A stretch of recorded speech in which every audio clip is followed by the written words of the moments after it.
Imagine you are on a creaking wooden deck with salt in your teeth and a sky like black velvet above you. The stars are the only map you have. Your compass needle trembles, a lantern sputters, and somewhere below deck men whisper about treasure. But the real treasure is the truth. Getting home. How did men with flintlocks, grog breath, and a handful of charts cross oceans without a blinking blue dot to tell them where they were?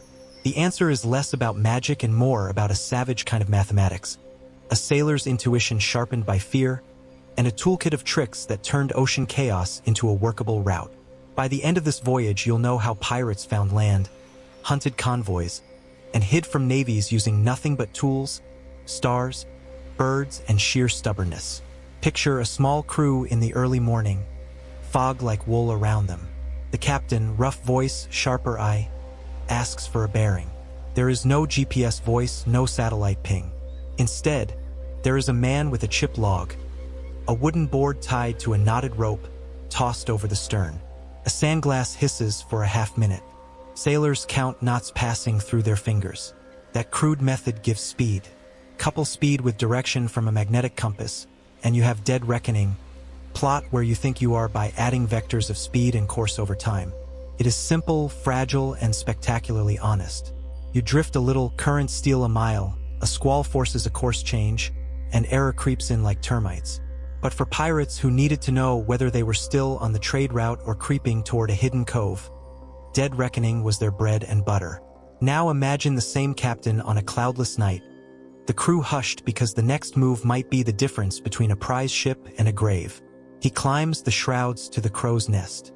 He doesn't need modern instruments to read a sky that sailors had read for centuries. Polaris, the North Star, hangs like a fixed peg in the northern sky. Measure its height above the horizon, and you measure your latitude. For latitudes in the southern hemisphere, there are other star patterns and techniques. Sailors learned to use the sun's angle at noon as well. Instruments evolved: cross-staff, backstaff, quadrant, and later the elegant sextant. Tools that let an eye and a hand turn sky into numbers. But precision mattered less than confidence. A pirate needed to know whether he was roughly north of an island or sailing past its southern shoals. Precision to the mile was a luxury. Survival and profit demanded competence to the bay. If latitude was a manageable language, longitude was a maddening dialect. Without accurate time, telling east from west was nearly impossible across open ocean. Imagine two ships, one at noon and one at the same time 1,000 miles east, and no synchronized clocks. Their local times differ, but there is no anchor to compare them to. Early navigators used the moon. Measure the angular distance between the moon and certain stars, consult vast tables, and infer the time at Greenwich. This was the lunar distance method, an exercise in astronomical patience and pencil work under a rocking sky. It worked, but slowly, and it demanded a brain for numbers and a willingness to be cold and sleepless. For most pirates, such ornate astronomy was rarely their weapon of choice. They preferred coastal knowledge, currents, wind patterns, and human intelligence. A well-run pirate crew used charts, local pilots, and captured charts to triangulate positions, and they used secrecy and surprise rather than precise longitudinal fixes. There's a scene that repeats in the logs and the myths. A pirate stalking a merchantman near the Caribbean at dawn, hidden in a bank of fog, listening to the sound of the other ship's hull. Sound becomes a form of navigation. Listen for sails, the slap of waves against timber, the clang of a bell. The lead line, a heavy iron tied to a marked rope, is dropped to read depths and sample the bottom. By running lines and listening to the way the rope sings, sailors could tell if they floated over sand, shell, or clay. Those were the fingerprints of a shoreline. Add to that the keen eye for birds, cormorants, noddas, terns, that fly out from land in the morning and return at night, and you have a living compass.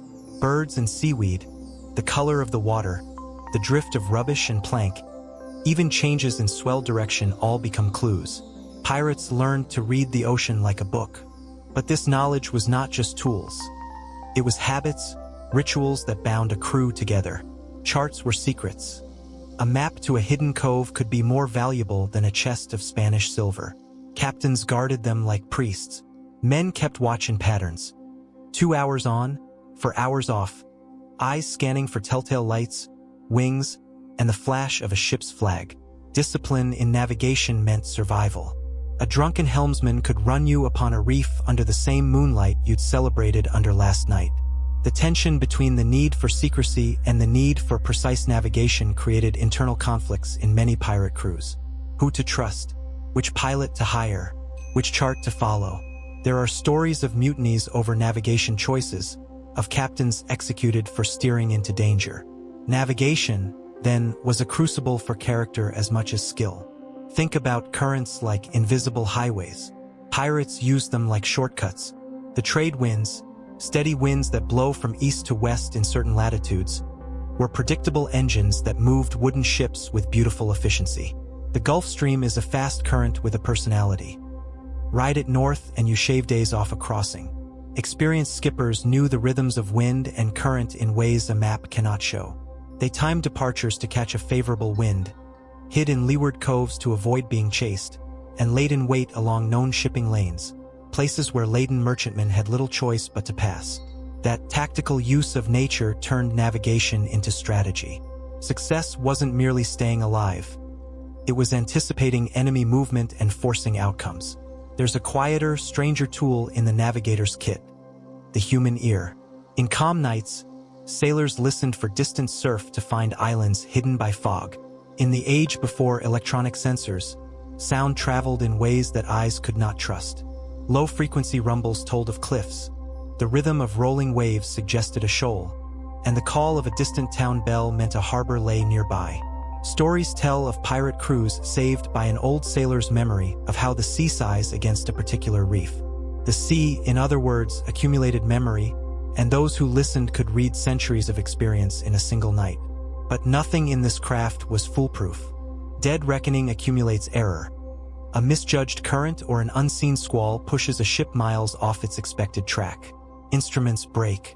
Compasses give false readings near iron. The cross-staff requires a steady hand. The observer's breath on a cold morning fogs the lens and skews the result. Errors multiply, and when they do, decisions become dramatic. Do you press on, trusting your calculations? Or do you turn for the nearest known landmark and risk losing a prize? Those decisions create the narrative momentum of many pirate tales. Moments when a wrong choice cost men their lives. When a daring gamble won a captured convoy and enough gold to buy silence for years. Learning these skills was apprenticeship. Boys who would become sailors learned to tie knots in the dark, to read the sea's moods, to know birds by silhouette. They learned to trust a captain's judgment when instruments failed and to shout corrections when a helmsman steered wrong. This social aspect mattered. A captain could have the best charts, but without a crew who knew how to execute orders under pressure, the ship was just a fancy coffin.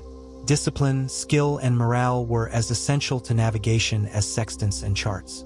Now picture a pirate taking advantage of local knowledge in a way that reads like a heist. He hires a disgraced pilot from a coastal town, bribes a tavern keeper for the ferry schedule that brings merchant ships through a narrow strait, and uses a small boat to inspect the depth at night with a lead line. Each small act is a piece of intelligence combining observational skill and local human networks. Pirates were, in this sense, early masters of reconnaissance. Their navigational advantage did not always come from advanced devices but from information superiority, the right knowledge at the right time. They exploited patterns, seasonal winds, predictable convoy routes, times when coastal lighthouses were unlit or unreliable, to place themselves like predators at a choke point. There were techniques almost theatrical in their simplicity. A captain might intentionally sail close to shore at daybreak, anchoring in a shallow cove invisible from the sea. He sent out a small sloop to mingle with fishing boats, gathering gossip about merchant traffic and guard rotations. At night, under a moonless sky, the pirate would slip out to intercept a wealthy prize on a predicted course. Navigation here blends with espionage. Charts and stars are necessary, but so is timing, patience, and a willingness to wait for fortune. What about the instruments pirates did use? The magnetic compass had already transformed navigation by the time pirates roamed the seas. Its needle points roughly toward magnetic north, not true north, and understanding that difference, magnetic variation, was crucial. Good mariners kept records of local variation and could correct bearings accordingly. Sextants and astrolabes let sailors measure angles to the sun or stars, converting those angles to latitudes with tables and math. The lead line communicated depth and the nature of the seabed. The sandglass and chip log measured speed. Taken together, these tools formed a system. They were not glamorous, but they were effective when used by practiced hands. And then there are the unpredictable allies. Weather and luck. A sudden wind could push a pirate into a harbor ripe with targets, or it could scatter their fleet and strand a crew on a barren island. Stories of pirates finding land by chance abound. A fog lifts to reveal a hidden bay, or a spin of the compass leads a ship into a sheltered lagoon that becomes a safe haven for months. Navigational skill reduces reliance on luck, but it never eliminates it. The best navigators always had contingency plans. Known anchorages, familiar shallow passes, and escape routes that used currents to advantage. This strategic redundancy, several ways to achieve the same end, was a hallmark of seasoned pirate captains. By now you can see a pattern. Pirate navigation was part science, part art, and part performance. It required instruments and observations, but even more, it demanded people who could read the ocean's signals and make unforgiving decisions under pressure. The next segment will take us deeper into the tools and the people, how a sextant is actually used in a storm, what happened when a compass lied, and how a pirate captain turned a chart into a trap. We'll meet the man who read birds like telegrams and the crew that trusted a lead line more than a king's map. Stay with me, there's a storm coming, and the way these sailors navigated through it will change how you imagine the sea. The storm arrives like a living thing, first a smell of ozone, then a bruise of clouds swallowing the horizon. The captain feels it before the crew does. A hard set to his jaw, a small change in the ship's motion, a whisper of spray that bites like cold coins. He barks orders: shorten sail, hand the main, prepare the lee. The deck becomes a choreography of ropes and muscle, men moving like parts of a single animal. This is navigation made violent. You are not simply finding a place on a chart, you are negotiating with physics. In a storm, the sextant is both blessing and curse. Its ivory arc can measure the sun's altitude or the dip of some favored star, converting light into a latitude when the hands are steady. But a pitching deck makes steady hands an insult. The trick is technique. You brace your feet, you time the sight between two pitches of the hull, and you average several readings. A seasoned navigator knows how to squeeze usable numbers from noise. He will take a dozen shots and throw away the outliers until a pattern emerges. In those moments, the navigator becomes part statistician, part poet, measuring, discarding, intuiting. Compasses help, but they lie sometimes. Iron anchors, cannons stacked below deck, or even the bolted plates of a newer ship can skew the needle. Magnetic variation adds another layer. The needle points to magnetic north, not true north, and the angle between them shifts by place and time. Smart captains kept journals of local variation, little marginal notes on the back of charts, scribbles that were more valuable than coin when the compass began to misbehave. There are tales of captains who discovered the error too late, chasing a mistaken bearing onto a lee shore while the helmsman cursed the stars. The trick was redundancy. Corroborate the compass with the sun at noon, check bearings against a known landmark when possible, and never trust a single source. When visibility collapses to a handspan, the lead line becomes a prophet. The weight drops and the rope sinks. The marks indicate fathoms. The wet sample tells you whether you float over sand or shell or weed. A certain smell on the sample, rot, salt, clay, can tell a pilot more than a nobleman's map. Coastal sailing is a conversation between wood and seabed. Soundings speak of shallows and channels, and an attentive crew reads them like a doctor reads a pulse. Pirates, who often hugged the coast, were masters at this whispered language. They ran soundings by the hour, charting a living map of the seafloor by memory and by notes tucked into a captain's log. Sail trim and hull balance are also navigation in motion. Adjust the canvas wrong and you pay with leeway, sliding downwind and losing the ground you tried to gain. Pirates knew the intimate physics of their rigs. A low, hard-reefed sail could keep you with steerage when a bluster tried to shove you toward breakers. A small tweak to the jib could change the wake and keep your stern clear of the teeth of a shoal. These were minute actions, not pageantry. They were the daily arithmetic of survival. Night navigation during tempest is its own catechism. The captain will station a watch to listen for wave patterns, for the sound of breakers that hint at shallow water. In low visibility, seabirds are unreliable. They roost in still weather and hide during squalls, but sometimes, if the storm lifts like a curtain for a heartbeat, you glimpse a flock heading inland, and that instant becomes a promise of land. The tiniest clue can be enough. A different color to the water, the presence of kelp, a subtle change in swell direction. In such a moment, the ship does not surrender to algebra. It follows instinct, seasoned judgment, and a monstrous appetite for risk. Tactical navigation during piracy was seldom purely scientific. Pirates learned to use the weather as an instrument of war. A fog bank could be an invitation. Lie downwind of a convoy and let the mist hide your approach until the privateers were within musket shot. Conversely, a pirate might avoid a chase by steering into a squall that would slow a larger, deeper draft pursuer. Wind direction, cloud cover, and barometric change became the raw material of strategy. They could be manipulated, predicted to an extent, and exploited. A captain who mastered this theater could turn a storm into a curtain behind which fortune walked. But the art extended to the human network. Navigation is information. Information is power. Pirates cultivated informants on the coast, bishops of rumor who sold schedules of convoys for a dozen pieces of silver. They bribed harbor pilots, corrupted lighthouse keepers, and listened to the gossip in taverns. The best navigators stitched human intelligence into their charts. A penciled note about a governor's patrol schedule, the date a merchant convoy usually left port, a warning that a new frigate had been fitted out. This web of rumors and data often made the difference between ambushing a treasure ship and chasing a phantom. Tension builds in a crew when the charts disagree. One pilot swears by an old inked route. A young navigator trusts a newly captured chart with precise soundings. The captain must choose between experience and fresh data, between the memory of shoals that ate ships and the promise of a faster passage. These decisions expose the human heart. Stubbornness versus humility, greed versus preservation. Some captains executed dissenters, a brutal logic meant to keep a ship's course unbroken. Others listened, integrated the evidence, and altered course, rare examples of leadership that prized lives over pride. The mid-ocean drift that eats accuracy is merciless. Every hour of dead reckoning accumulates slippage. Currents unseen tug your course. Gusts push you off. The human tendency to round minutes or forget a half-hour watch compounds error. Pirates mitigated this by frequent cross-checks. Take the sun at noon, measure stars at meridian passage, drop a lead when the sea changes color, and always reconcile the log with physical reality. They trained their crews to be corrective, not complacent. The navigator's log became a battlefield diary of corrections.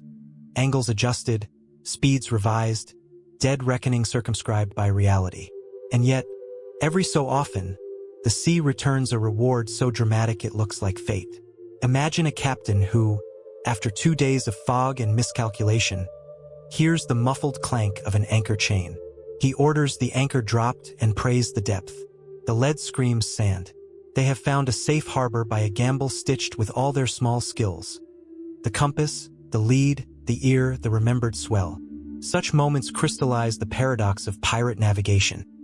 It is both careful craft and audacious improvisation. Ahead lies a harrowing example of improvisation. The story of a captain who navigated by the smell of the shore and the behavior of his ship's cat. It reads like legend, yet every detail is credible. The cat's nervous pacing at the rail, an old helmsman's instinct about a certain change in swell, a sample on the lead line that smelled of fresh clay. They found a hidden inlet and a convoy ripe for plunder. The risk paid in gold and silence, but what paid longer was the crew's belief that their leaders could turn the unknowable into profit. Such belief is a currency as real as any doubloon. Keep listening. The next stretch will pull back the curtain on the instruments themselves, the wooden bodies, brass arcs, and the mathematics scribbled in cramped hands. How charts were made, how errors became opportunities, and how pirates used maps not only to find land but to shape destiny. A single misread line could mean a fortune or a funeral. The way they managed that razor's edge is a lesson in courage and craft. By the lamp's guttering light, the map was a confession. Ink bled into old parchment where a ship's keel had once scraped a reef. Little crosses marked graves the sea had claimed. A captain would sit for hours with a stub of pencil, tracing the coastline from memory, scoring it with the violence of experience. Sharp current here, sandbank at low spring, safe water if you keep one cable off the point.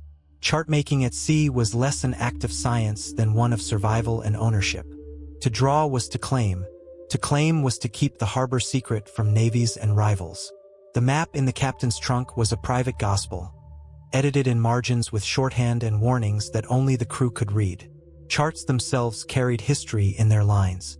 Portolan charts, those medieval, spider-webbed pages, were built from sailors' bearings and coastal landmarks, their rum lines radiating from compass roses like the spokes of a conspiracy. They were practical, not accurate in the geometric sense modern cartographers expect, but brutally useful. A portolan told you where to sail if you followed a bearing and a distance. The distance could be crude, days under sail, or the number of fathoms sounded between points. But combined with local knowledge, these maps could guide a small vessel through shoals that would swallow a larger ship. Pirates treasured charts like other men treasured family letters. They were proof that a place could be found again, and proof that it could be kept. Then there was the intellectual leap that changed everything. The Mercator projection. It straightened the curved lines of the globe into parallel, elegant corridors. On a Mercator chart, a constant compass heading became a straight line, a rum line, an obedient servant of the helmsman. That was revolutionary for open sea navigation. Follow a straight course and you could hold it more easily with a compass. But that same projection distorted distances and required skill to use. It demanded that sailors understand its trickiness. Pirates adapted, as all mariners did, by balancing compass work with coastal cues. For them, the practical question was always the same. How do I get there and back with my ship intact? The mathematics scribbled in a navigator's log looked modest. Angles, sums of bearings, corrections for leeway and variation. But they were the scaffolding beneath the romance. Latitude came cheaply. The height of the sun at noon, measured with an astrolabe or later a sextant, translated into degrees north or south with relative ease. Longitude was the demon. Without knowing the time at a reference meridian, you could not know how far east or west you drifted. The lunar distance method tried to solve this by turning the heavens into a clock.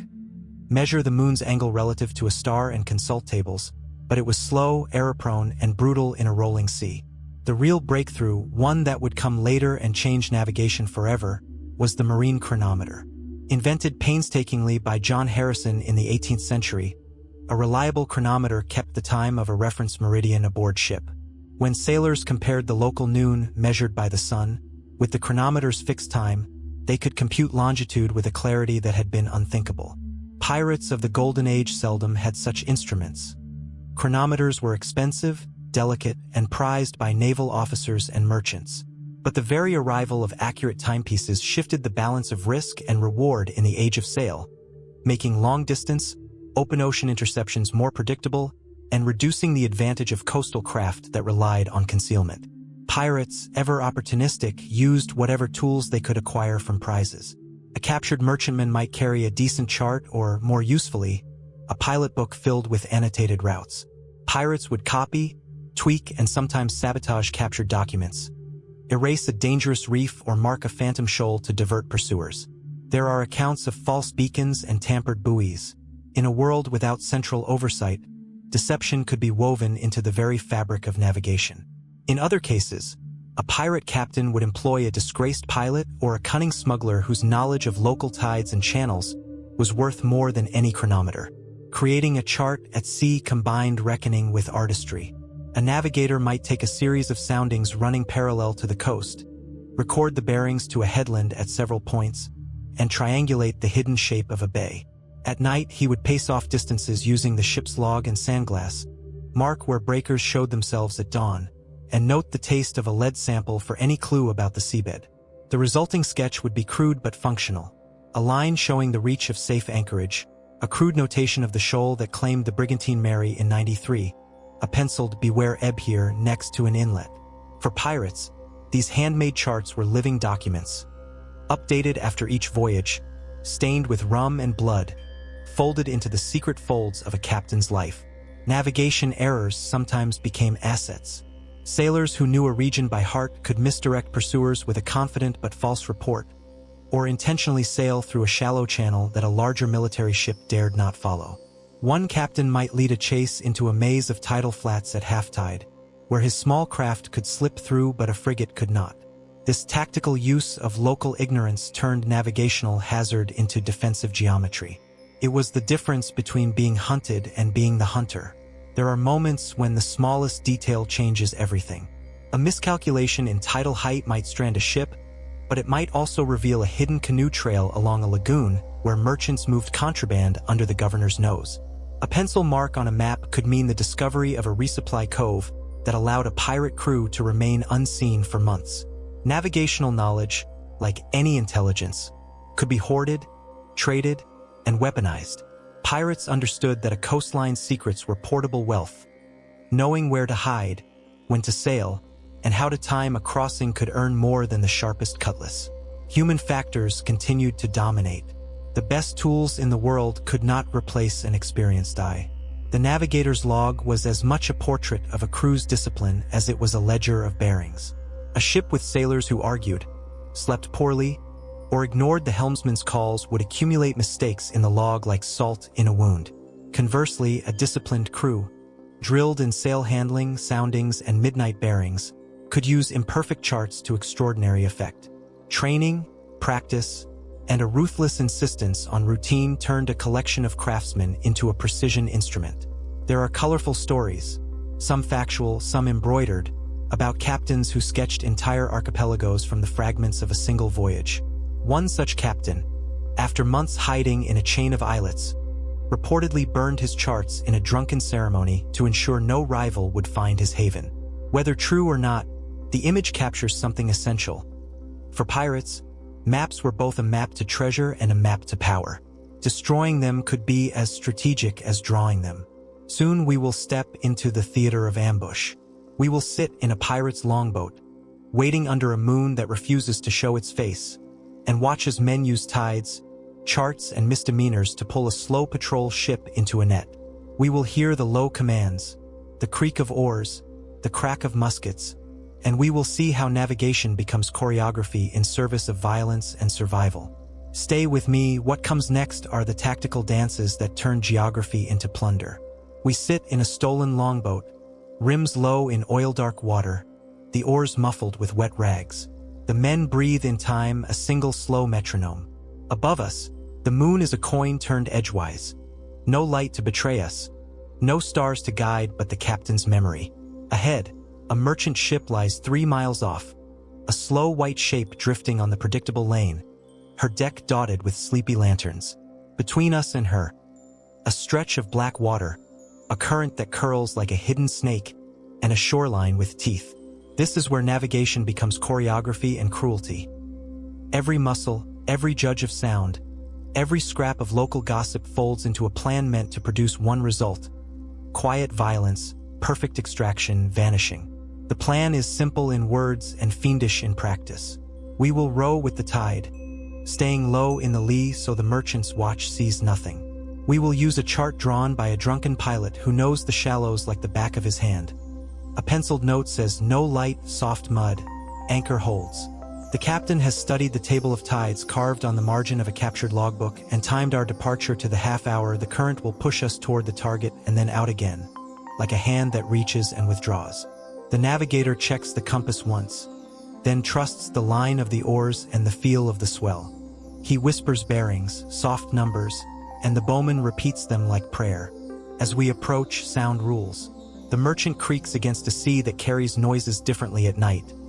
A rope slapping once could wake a dozen men, but the slow scrape of an anchor chain far below can be mistaken for the ocean's sigh. The senior oarsman listens for the rhythm of the merchant's pumps, the pattern of her cook's cough, the cadence of her crew's snoring. Each pattern tells us where their men are below. Each tells the captain how many will fight. We time our run to an interval when the watch shifts, a tiny human lapse exploited as if it were weather. Navigational craft here is both micro and macro. On the micro level, rowers feel the eddies and hold the boat in a slipstream just outside the wake. One wrong stroke and the hull will kiss a stern light and the night will end in smoke. On the macro level, the captain thinks in tidal wedges and wind shadows, in the time it takes for a small tide to lift a keel half a foot and free a boat to row faster. He imagines escape routes that use current like a highway, Push the prize into a trailing swell that carries both ships away from the main channel, then cut toward a narrow inlet only his small boats can find. Deception is built into the plan. A stolen lantern tied to a spar will mimic a fishing smack's light, drawing attention away, while a false puff of smoke will suggest a distant campfire. Navigation here is theater. The map is a script and the sea our stage. When grappling hooks fly and boots hit deck, minutes become a long arithmetic of chances. The boarding is swift.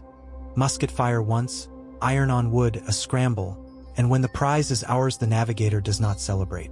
He samples the merchant's log, extracts the name of her destination, scans the cargo manifest for food and water, and looks for the captain's penciled notes. A good prize is more than coin. It is information, a new chart, a new set of safe harbors. The crew moves like a machine rewired by greed and habit. Cut the rigging to slow pursuit, strip the signal flags to erase identity, and most important, set the prize's compass with a corrected variation so that when they trust their instruments they are trusting pirate intent. There is always a risk calculus. Some captains will run a prize until dawn, trusting distance and fog. Others will beach their spoils in a hidden creek to offload quietly. Each choice is a probability problem. How likely is the Navy to intercept? How long before the tide turns? How quickly can we lighten the prize? The captain's mind becomes a ledger of these probabilities, and the navigator provides the variables. Currents, estimated distance to patrols, and the margin for error in dead reckoning. Good captains hedge with redundancy. They do not put all candles in one boat. They have caches on islands, prearranged signals to recall scattered crews, and often a plan to burn the ship if the price of capture outweighs the prize. The strategy is brutal math. Expected value versus existential risk. Gold weighed not just in ounces but in lives. There is an often overlooked tool in this cruel calculus: storytelling as operational security. Pirates used false rumors to shape coastal behavior, announce invasions, fabricate patrols, drop hints about a phantom privateer, and watch how merchant captains adjust their routes. A repeated lie becomes a chart of sorts. People reroute themselves around imagined danger, making new predictable patterns that can be exploited. This information warfare shapes the navigational landscape. It turns seaways into psychological maps, where fear and rumor bend physical behavior as surely as wind bends a sail. In the glow after action, measure and meaning merge. The navigator documents everything. Bearings taken, currents felt, the exact moment the prize's sound changed as sails were cut. These go into the log, not as sterile notes but as lessons. Which tactic worked? Which gamble returned value? Which misread led to a narrow escape? The log becomes a manual for future raids, a stitched-together curriculum of what succeeded and what failed. It is also a tool of cohesion. Reading the entries aloud to the crew becomes a ritual of learning, a way to teach young hands to feel the sea as one body.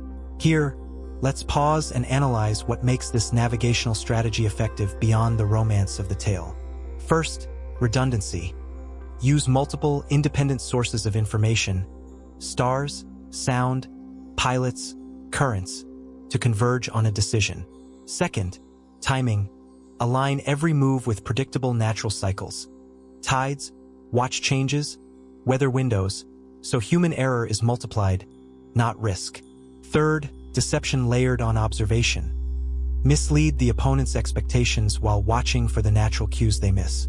Fourth, contingency. Always have escape buffers, hidden anchorages, friendly coves, cached boats. Finally, cultivate intelligence networks. Humans, more than instruments, supply the edge. These principles are not ancient folklore but a pragmatic framework for decision-making under uncertainty. The psychology matters as much as the physics. A captain who overestimates his map and underestimates the human element invites disaster. Confirmation bias, trusting a chart because you want it to be true, has sunk better men than poor seamanship. The best pirate navigators were skeptics. They tested their maps continually against reality, treated every new chart as provisional, and rewarded dissent when it saved lives. Leadership in this world is not arrogance but a disciplined humility. The sea is always ready to punish certainty. And yet, for all this craft, the sea will throw an unpredictable punch. The next segment will put us in the aftermath. The prize taken, the chase begun, and a navy's flares painting the horizon. We will watch how a crew uses every navigational trick to vanish into a maze of islets, or how a single misread sends men scrambling for distant reefs. The payoff is raw and immediate, either escape and a rum-sweetened celebration, or capture and a slow public justice. Stay close. The tide turns and the final reckoning has a way of showing what navigation really cost these men. The chase stretches like a bruise across the dark sea. Lanterns flicker on the horizon. First one, then another, a jagged constellation of pursuit. The prize's deck is a chaos of shouted orders, a frantic scurry to cut cables and lighten the hull. Behind them, the Navy drums a steady hunt, its sails trimmed by men trained to read charts written in academies rather than taverns. For a heartbeat, the world narrows to distance and speed. Can the pirate captain thread his way into a coastal maze before the frigate closes the gap? This is where navigation is measure, muscle, and nerve. He chooses a route that makes no sense on a straight-line map. It is a seam of knowledge stitched from small things. The captain remembers that at low tide a sandbar closes the main channel but leaves a creek scoured deep by a hidden current. He knows that the Navy's captain, trained to avoid shoals, will not risk his hull in such a place. With a quick signal, he splits his prize's crew. Some to sound the channel, some to lighten the load, the rest to row like men possessed. They slip through a gap no regular chart promises exists. The pursuing frigate, precise and heavy, cannot follow. For a moment the darkness becomes a veil of safety and then an orchestra of celebration. Cheers muffled into the night because sailors, even pirates, respect the need for quiet after a run. But not every gamble pays. Elsewhere that same night, another captain misreads a current. He points toward a bay that, by memory, should have held enough depth for his brig. The log says one thing. The tide, a living liar, says another. The hull grinds, the keel hooks a hidden rock, and the ship settles at an angle that no amount of bailing can fix before dawn. The Navy finds them with the first light, not because navigation lied but because knowledge had a cost. Its hunger for accuracy demanded constant updating and a humility to admit error. Men are taken, trials held on blistered docks, and the map in the captain's chest is seized, read, and folded into the Navy's own atlas. Sometimes a single mistake rewrites a life. These outcomes, escape and capture, are the final exam of maritime navigation in that age. They reveal what the craft really bought. Not just positions on a chart but options in life and death. Navigation is a multiplier of choices. Get it right and you turn a small boat into a lifeline, a cunning ambush into a lifetime of plunder. Get it wrong and you trade agency for fate. The moral is not romantic. It is practical and cold. Knowledge increases the magnitude of consequence. With it comes responsibility, the discipline to test, to cross-check, to respect the sea's capacity to correct your arrogance. Reflect on what pirates gained from their imperfect science. They turned ignorance into leverage by building local knowledge, by valorizing redundancy, by using human networks as sensors. They made the coastline a palimpsest of secrets, and in doing so they created a system of navigation that thrived on adaptation. That adaptability, patching charts, copying pilot notes, bribing informants, training eyes to read watercolor, was their real technology.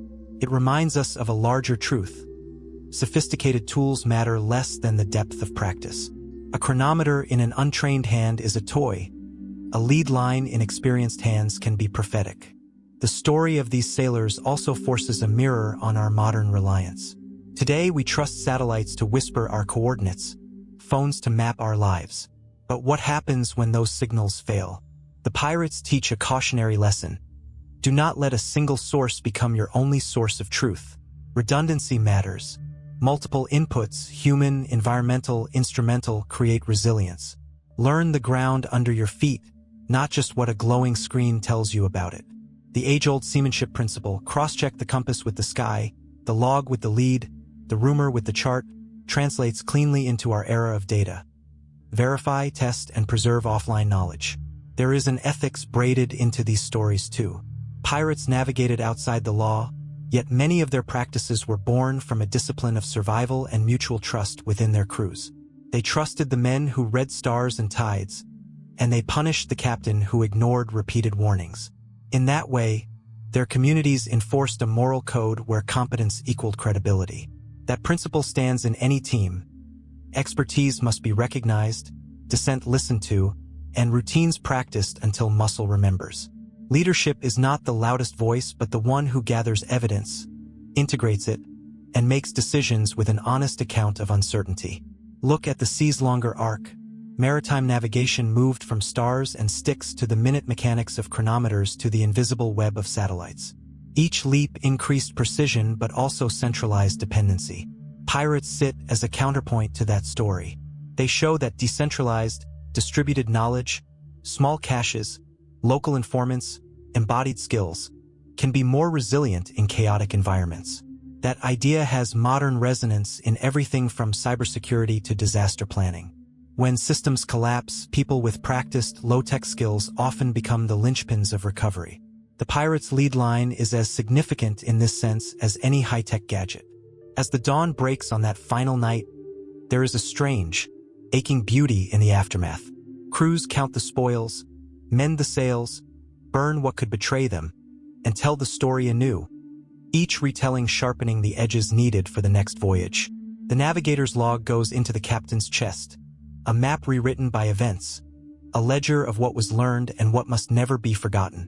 The sea has its own memory and, in those who listen, it inscribes a stubborn wisdom. Humility, redundancy, attention to small signals, and the constant habit of testing belief against reality. What, then, is the last lesson? It is both simple and heavy. Navigation, literal or metaphorical, is a craft of continual doubt. It asks you to hold your convictions lightly, to seek multiple confirmations, and to cultivate local, embodied knowledge alongside the best instruments you can find. It asks leaders to prize skepticism and to reward those who point out flaws. It asks teams to practice the minute arts, tying a knot, reading a tide, taking a sight, because these micro-skills become macro-safety. Imagine closing the captain's log, feeling the paper rough against your palm, and stepping onto a deck where the wind smells of promise and salt. That feeling, equal parts terror and exhilaration, is what made the old navigators great. They accepted uncertainty and learned to act anyway. Their tools were simple, their thinking sophisticated, and their lives were lessons written in tidewater and ink. If you take one thing from this voyage, let it be this: wherever you steer, through career, conflict, or a literal sea, respect the small truths, test your bearings, and carry more than one map. The sea does not forgive certainty, but it rewards the curious, the cautious, and the prepared. Subscribe.